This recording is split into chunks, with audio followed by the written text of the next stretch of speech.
yell. I just hung up. It was a Tuesday in April, and I was standing in the supply closet on the 4th floor's Mercy General, holding a styrofoam cup of coffee that had gone cold an hour ago. My pager had gone off twice during the call, and I'd ignored both. That should tell you something about how I was raised. The hospital could wait 3 minutes. My mother, on the phone, could not. She'd called to tell me about the family reunion in Asheville, not to invite me. To tell me my cousin's husband had booked the cabins and that the head count was already locked, and that since I'd missed so many of these over the years, they hadn't included me in the planning for Ed. She used the phrase consistently present. She said it twice, the way you'd say it to a child who'd been warned and finally lost the privilege. I am 33. I am a board-certified emergency physician. The last time I missed a family event, I was elbow deep in a 16-year-old's chest cavity, trying to keep him alive after a 4-car pileup on I-77. He lived. I didn't make the 4th of July barbecue, so when she said consistently present, I didn't argue. I didn't list the shifts. I didn't remind her that I'd flown in for my niece's christening on 3 hours of sleep. I just said, "Okay, Mom," and I hung up, and I went back to work. That was a Tuesday. By Friday, I'd put down an offer on a cottage in coastal Maine. I want to be honest with you about something before we go any further. I didn't buy the cottage out of spite. I'd been looking for almost 2 years. I had a folder on my laptop called Someday, with 17 listings in it, most of them too expensive, some of them too remote, one of them haunted looking in a way I found charming. The point is, the money was already saved. The dream was already shaped. My mother just gave me the final shove. The cottage was a 2-bedroom shingled thing on a half-acre, 10 miles north of Camden. It had a wood stove and a wraparound porch that sagged on the south side, and a kitchen window that looked straight out over a marsh full of egrets. The seller had dropped the price twice. I offered $11,000 under asking, and they accepted in 40 minutes. I cried in the parking lot of a Hannaford grocery store, which is not a glamorous place to cry, but it was where I happened to be when the email came through. I closed in 6 weeks. I paid cash. That's not me bragging. That's the part of the story I need you to hold on to, because it matters later. The cottage was mine, free and clear. Title in my name only. No cosigner. No anything. I didn't tell my family. Not because I was hiding it, exactly. More because I had finally, after 33 years, started asking myself a different question. Not what would they think, but what would I have to give up if I told them? And the answer, when I sat with it, was a lot, so I didn't. I should explain how I'd gotten here. To the supply closet, to the silence, to the cottage. Because if you've never had a family like mine, none of this will track. I have a younger sister. I'll call her my sister. Because she has a name and I'm not going to use it anymore. Not after everything. She's 2 years younger and she's what therapists politely call high need. What that meant growing up was that every birthday party was rearranged around her mood. Every vacation was paused for her crisis. Every report card I brought home, and they were very good, was met with, "That's nice, honey, but did you hear what your sister did today?" I learned early that being fine was a kind of invisibility in my house. So I got better at being fine. I got into a state school on scholarship. I got into med school on more scholarships and a mountain of loans. I matched into emergency medicine at a level 1 trauma center in Charlotte. By the time I was 29, I was an attending. By 31, I owned a condo. By 33, I had a 401k, my financial advisor described with genuine warmth as boring in the best way. And by 33, I had also, somehow, given my family $94,000. I want to walk you through that because I know how it sounds. I know what you're thinking, that I'm an idiot or a doormat or both. I've thought it too. I think it most nights, actually, around 2 a.m. when I'm replaying the choices that got me here. But I want you to see how it happens. How a smart woman ends up writing a check for $15,000 to her own mother and not asking what it's for. It started small. My second year of residency, my sister got into a fender bender. Her insurance had lapsed. She needed $1,800 to keep her license from being suspended. My mother called me crying, not my sister, my mother, and said she'd already maxed her credit cards trying to help. Could I cover it? Just this once. We'd settle up later. I sent the $1,800. There was no settling up. 6 months later, it was $3,200 for a deposit on a new apartment because the old landlord had wrongfully kept the security. A year after that, it was $8,500 for what my mother described in a tense voicemail as emergency dental work. I found out 2 Thanksgivings later, when my sister was showing off her new smile to my aunt, that the $8,500 had paid for veneers. Cosmetic. Not emergency. I sat at that table and ate my green beans and didn't say a word. 4 years ago, there was the bigger one. My sister had been living with a man. I'll call him the boyfriend, because that's what he was, and she'd co-signed a lease with him and given him access to a joint checking account. He drained it and disappeared. She came home to my mother's house with 2 garbage bags of clothes and an eviction notice and a lawyer's bill for $6,200. My mother called me on a Sunday morning while I was making French toast. I sent $22,000 by Monday evening. That was the one where I started keeping the spreadsheet. I want to be clear about the spreadsheet because it becomes important. I didn't keep it because I expected to be paid back. I think even then I knew I wouldn't be. I kept it because there was a part of me. The part that had survived being the well-behaved invisible daughter that needed to write it down. Needed to see the numbers in a column.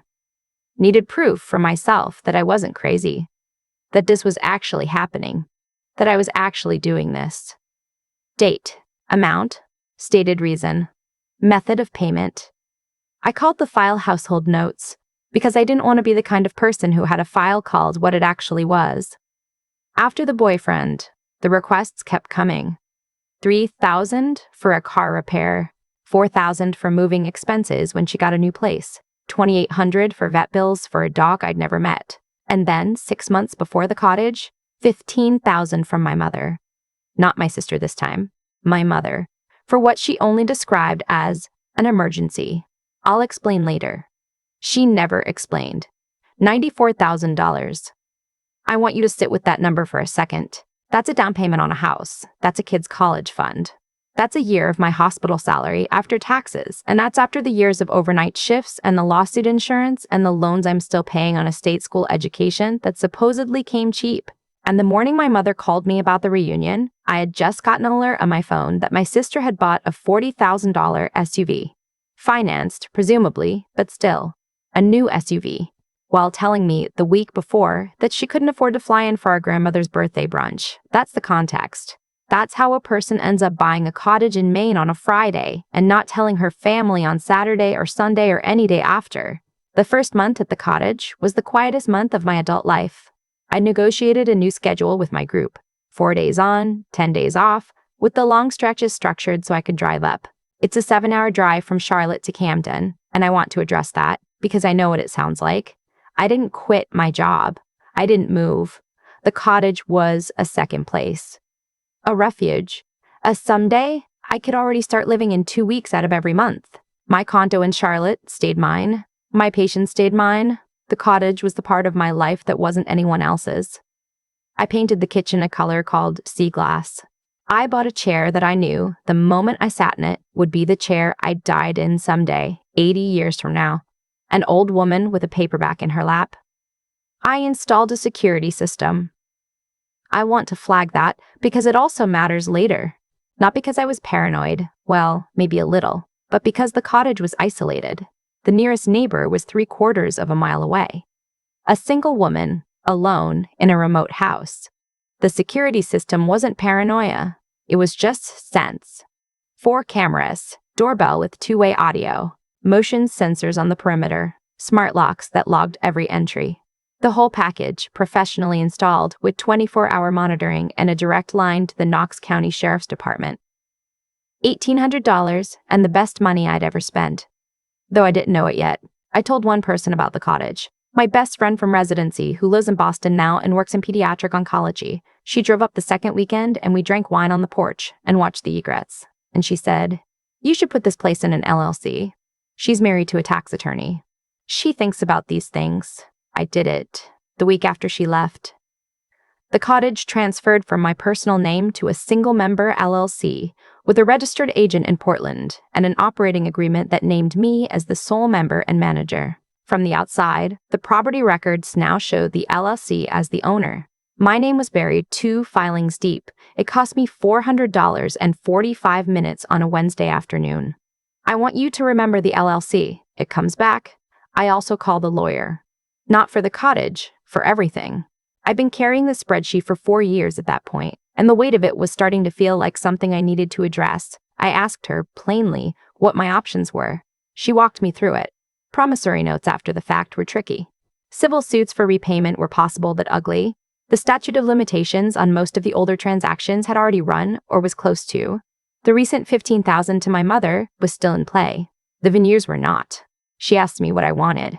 I sat in her office and I thought about it for a long time. I think I'd been afraid my whole life that what I wanted was something monstrous. That if I ever asked the question honestly, the answer would be, I want them to suffer. I want them to know. I want them to be punished. But it wasn't that. What I told her in the end was, I want a record. I want it in writing. I want, if they ever come back for more, to have something I can point to. Not to sue them. Just to say no, and have the no be heavier than the next ask. She helped me draft a document, a demand letter of a sort, summarizing every transfer, with dates, amounts, and stated reasons. She'd hold it, not send it. Hold it, like a fire extinguisher you hope to never use. I felt better after that. I didn't feel good, but I felt like I had walls. The family reunion happened the first weekend in June. I didn't go, obviously, because I wasn't invited. I worked a 36-hour weekend stretch at the hospital instead, and I drove up to the cottage on Monday morning, and I slept for 11 hours. And when I woke up, there were 47 text messages on my phone. The first one was from my mother. It said, "We need to talk. Call me when you can." The second one, also from my mother. "Your sister is going through a hard time. We need to be a family right now." The third one, also her. "Your father and I have decided some things. Please call." I scrolled. 44 more. From my mother, from my sister, from an aunt I hadn't spoken to in 2 years, from a cousin I barely knew. The general thrust, as far as I could piece together, was that my sister was getting evicted again, and the family had decided at the reunion I wasn't invited to, that I should buy her a house. Or, more specifically, that there should be a family discussion about how my resources could be used to stabilize her. I read every message. I made coffee. I read them again. Then I texted my mother back. One message. I said, "I'm not available for that conversation." I muted the thread. The thing about boundaries, and I want to say this plainly because I think it gets misunderstood, is that they aren't a wall you build to keep people out. They're a line you draw on your own side, and you decide what you'll do when someone crosses it. You don't actually control whether they cross. You only control what happens next. My mother crossed. It was the second Tuesday in July, and I was at the cottage on my long stretch. I'd been there 4 days. I was making chowder, actual chowder, with potatoes and bacon and clams I bought at the harbor, and I had flour in my hands and a podcast playing on the kitchen speaker. The doorbell chimed on my phone. The motion sensor at the end of the driveway had been tripped. I wiped my hands. I opened the app. There were 3 of them, my mother, my sister, and a man I didn't recognize in khakis and a polo shirt carrying a clipboard. I knew what the clipboard was before I knew anything else. I'd seen one just like it the week I'd bought the cottage. It was an assessor's clipboard, the same kind the bank's appraiser had carried. I stood at my kitchen island in my own house, watching 3 people walk up my driveway on my phone, and for about 10 seconds I couldn't move. Not because I was scared, because I was so angry I couldn't feel my hands. Then I called my lawyer. She picked up on the second ring. I told her in maybe 40 words what was happening. She said, "Don't open the door. Turn on the 2-way audio. Tell them they're trespassing and to leave. Call the sheriff's non-emergency line. I'll text you the number and tell them what's happening. Document everything. I'm getting in my car." She was 40 minutes away in Portland. I called the sheriff's office. The dispatcher was a woman with a flat coastal Maine accent who said, "Ma'am, are you in the residence currently? Are you in any immediate danger?" I told her no, just to the first part, and she said a deputy would be there in 15. Then I turned on the audio. My mother was at the front door, peering through the side window, cupping her hands around her eyes. My sister was behind her on the porch, looking at her phone. The man with the clipboard was already at the side of the house, measuring something with a laser tool. I want to tell you what my voice did the moment I pressed the talk button, because I didn't know it could do this. It went very calm, very flat. The voice I use in the trauma bay when somebody is dying and everyone is yelling. I said, "You are on private property. You need to leave. The owner has not given you permission to be here. The sheriff has been called." My mother startled and looked around. She hadn't seen the camera, even though it was mounted in plain sight right above the door. She said, "Hello? Who is that? Sweetheart, is that you?" I didn't answer with my name. I said, "You are trespassing. Please leave the property." The man with the clipboard came back around to the porch. He looked confused. He said to my mother, "Ma'am, you told me the owner authorized this visit." My mother, still squinting at the camera, said, "She's my daughter. Of course she authorized it. She just doesn't know we're here yet. It's a surprise. I want to mark this moment because I've been waiting for it my entire life and didn't know it. The moment a stranger, a third party, a person with no skin in our family game, looked at my mother and saw what I had been seeing forever. He looked at her, and then he looked at the camera, and then he looked at his clipboard, and he said slowly, "Ma'am, can I see the documentation again? The one with the owner's authorization?" She didn't have it. Of course she didn't have it. Of course she didn't have it. She'd told him she was the owner's mother, and that the owner, me, had asked for an informal valuation because we were discussing a transfer of the property to another family member. She'd called him on Monday. She'd told him to meet her at the address at 1 p.m. Tuesday. She'd given him my sister's name as the incoming owner. She had not, of course, given him my name or the LLC's name or any documentation at all because she had none. The man took a step back from my mother on the porch. He said, "I'm going to need to leave. I'm sorry, I can't do this." He was already walking toward his car. My sister, who had not spoken yet, finally looked up from her phone and said, "Mom, what is happening?" My mother turned to the camera. She wasn't squinting anymore. She was furious. She said, "You ungrateful little, open this door. We drove 7 hours. Open this door right now. This is family. We are family." I didn't open the door. I said, "The sheriff is on the way. I would suggest you leave before he arrives." The deputy pulled up 4 minutes later. I watched the whole thing on my phone, with the chatter bubbling on the stove behind me. He got out of his cruiser, hitched his belt, and walked up the driveway with the slow patience of a man who has done this kind of call 1,000 times. He spoke to the assessor first, who was leaning on his car looking like he wanted to be anywhere else. Then he spoke to my mother, then to my sister. I unlocked the door from my phone and stepped out onto the porch, not because I wanted to confront them, because the deputy needed to talk to the actual property owner. My mother saw me and her whole face changed. She tried on a dime to switch from rage to grief. Tears instantly. Trembling lip. The whole production. She said, honey, there's been a misunderstanding. We just wanted to see your new place. We wanted to surprise you. Your sister is going through such a hard time, we just thought." The deputy held up a hand. He said, "Ma'am, please let the owner speak. He asked me, formally, whether these individuals were here at my invitation. I said no. He asked whether I wanted to press charges for trespass. I said, and I'd thought about this in the 4 minutes since I'd seen the cruiser turn into the driveway. I said, no, I want them issued a no trespass order. Both of them. And the assessor too, for the record, since he was on the property under false pretenses." The deputy nodded. He'd seen worse. He went to his cruiser to write it up. My mother was crying now in a different way. The performance had cracked.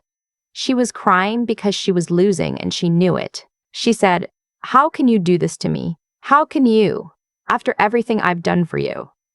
I want to tell you what I said next, because I'd been rehearsing some version of it in my head, on long drives and during slow shifts, for about 10 years. And I'd never said it, not to her. I'd come close, once, in my therapist's office, but that doesn't count. This was the first time I said it to her face. I said, "You've done a lot to me. You haven't done much for me." She gasped like I'd slapped her. My sister behind her said, "Wow." I kept going. I said, "I have a spreadsheet. It has every dollar I've sent this family for the last 6 years. The total is $94,000. I have it. My lawyer has it. If either of you ever asks me for another cent, or shows up at my home again, or speaks to me in the tone you just used with that deputy, I will sue you both for the full amount. I will win. And then I will publish the spreadsheet. To every relative on the reunion thread you didn't invite me to. My mother said my name like it was a prayer, like she could rewind the last 20 minutes with the right intonation. I said, I'm not your bank. I'm not your safety net. I am also not, apparently, your daughter, since I'm not immediate family. That last part. I heard you. I'm just agreeing with you now. The deputy came back with the paperwork. My mother signed it with shaking hands. My sister signed hers and didn't look at me. The assessor had already left. They got back in my mother's car. My sister was crying. My mother was not. I watched them drive down the driveway on my phone after I went back inside because I didn't trust them not to do something stupid on the way out. They didn't. They just left. I turned off the burner. The chowder was scorched on the bottom. I made a new pot. I want to skip ahead a little because the aftermath is less dramatic than the moment. But I think it's the part that actually matters. My lawyer arrived an hour after they left, having driven the whole way anyway. We ate the new chowder on the porch, and she told me I'd done everything right. She filed the no trespass orders with the county the next morning. She sent a copy of the spreadsheet with a cover letter to my mother by certified mail. The cover letter was very short. It said, in essence, any further contact regarding financial matters will be treated as harassment and pursued accordingly. I have not heard from my mother in 7 months. I heard from my sister once, in October. A long email that started with, I know you're angry, and ended with a request for help with a deposit on a new apartment. I didn't reply. I forwarded it to my lawyer. My lawyer sent her a 1-paragraph response. She has not written again. I heard from my father exactly once, in November, and I want to mention him because he's been quiet in this story, and I want you to know why. He called me from a number I didn't recognize on a Sunday afternoon. He said he was at the hardware store. He said he'd waited until he could be alone. He said, honey, I just want you to know. I know. I know. I've known for a long time. I'm sorry I never said anything. I don't know how to fix it, but I want you to know I see you. I always have. I cried for an hour after that call. Not in a bad way. In a way, I've been waiting 33 years to cry. He sends me a letter every couple of weeks now, from the hardware store, usually, on the back of receipts and lumber order forms. Just short notes. The dogwood is blooming. The Patriots won. He's reading a book about Lincoln. I write him back. He hasn't told my mother. I haven't asked him to. About a month ago, an aunt I barely know, one of the ones who'd been on the reunion thread, sent me a Facebook message asking if I was doing okay. She'd heard some things. I didn't reply right away. I thought about it for a few days. Then I sent her a short message. I said, I'm doing well. Thank you for asking. If you ever want to know what actually happened, I'm happy to tell you. I have a record. She wrote back 3 days later and said, yes, I'm at the cottage right now as I'm telling you this. It's a Sunday in February and there's snow on the marsh and the wood stove is going and I have 9 more days off before I have to drive back to Charlotte. The chair I knew I'd die in is by the window. I'm in it. I want to leave you with the thing I learned because I think it's the only useful part of any of this. I used to believe that family was the people who would always be there for you, no matter what. That's what I'd been told my whole life, in greeting cards and in church and in my mother's voice. It turns out family is the people you choose to be there for, no matter what. And if you choose, like I did, to keep being there for people who treat you like an ATM with a heartbeat, you can do that. You'll have a family. You won't have a self. I have a self now. I have a cottage and a chair and a wood stove and a father who writes to me on lumber receipts. I have a spreadsheet and a lawyer and a sheriff's deputy who waves at me when I drive into town. I have a friend in Boston who calls me every Sunday. I have, for the first time in my life, a quiet I'm not paying for. I didn't cry when my mother called about the reunion. I didn't cry when she showed up with the assessor. I didn't cry when the deputy handed me the no trespass order. I cried when my father called from the hardware store. That's the part of the story I keep coming back to. That's the part I want you to remember if you remember any of it. The people who love you don't make you prove it. They just show up eventually, even if it takes them 33 years in a hardware store, payphone, and a son-in-law they never had the chance to meet. I'm still here. I'm still standing. I'm not alone. And the spreadsheet, in case you were wondering, is still on my laptop. I look at it sometimes, not often, just enough to remember. I've thought a lot in the quiet months since the deputy left my driveway about how I ended up writing a check for $15,000 to my own mother without asking what it was for. Because I'm not a stupid woman. I run a trauma bay. I make life and death calls on 4 hours of sleep. And yet, for 6 years, I let someone walk into my checking account like it was a coat closet. The honest answer is that I confused kindness with permission. I told myself I was being a good daughter, a good sister, a good provider. What I was actually doing was buying my way out of a feeling I didn't want to sit with. The feeling that I was, and had always been, the family's quiet utility. The wire transfers weren't generosity. They were rent on a place at the table that was never really mine. Every dollar I sent taught my mother that the next ask would work too. Every silence I kept taught my sister that there would be no consequence. I built the pattern with my own hands, brick by brick, and then I stood inside it and wondered why I couldn't see out. That's the part nobody warns you about. The cage is usually one you helped weld. What broke the pattern wasn't anger. Anger I'd had for years, and it had changed nothing. What broke it was a single quiet decision made on a Tuesday in a supply closet that I was allowed to want something just for myself. The cottage was the shape that decision happened to take. It could have been anything: a trip, a class, a morning where I didn't pick up the phone. The point was that I finally treated my own life as a thing worth protecting, instead of a resource to be drawn from. The LLC, the cameras, the lawyer, the spreadsheet, none of that was paranoia. That was a woman who had finally learned what a boundary actually costs to enforce. A boundary you can't back up is just a wish. I'd been making wishes my whole life, and I'd been broke and exhausted and invisible, and the day I started writing things down was the day the math began to turn. If you're listening to this and you recognize yourself, if there's a person in your life who only calls when the number on the screen has a $sign in front of it, I want you to hear this clearly. You are not cruel for saying no. You are not unloving for keeping records. The people who love you will not punish you for having a self. The ones who punish you were never loving you. They were using you and calling it love because it was cheaper than asking honestly. My father knew all those years and stayed silent. That cost us 3 decades. I don't want to cost myself any more years. I want the chair by the window, the wood stove, the marsh in the morning. I want to be the kind of woman whose generosity is chosen, not extracted. That's the work. It's quieter than revenge, and it lasts longer.